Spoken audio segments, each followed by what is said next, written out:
ageng enjing para pamirsa. Kados pundi pawarsanipun dinten menika sekilas wasta. Marak sowan sangajuning pun panjenengan sedaya atau pawartos ingkang aktul lan pinarcaya. Sampun kula semarta akun kagem panjenengan sedaya. Kaliyan kula Alek Kardiansah menika pawartos danggepipun.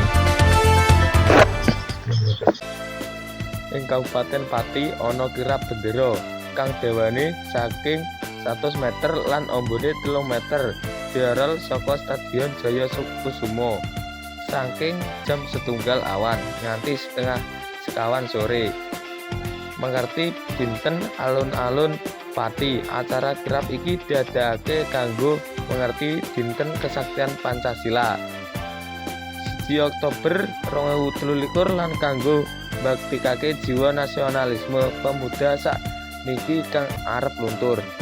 Mitur Ketua Forum Komunikasi Putra Putri Purnawiman TNI atau Polri Indonesia, Pati Ending Sri Wahyuningsih ngaturake yen dheweke matur suwun marang para pihak kang melu acara menika ingkang kaliyan karo kegiatan iki. Dheweke pangarep-arep kegiatan kados metaken menika diadakake setahun pisan.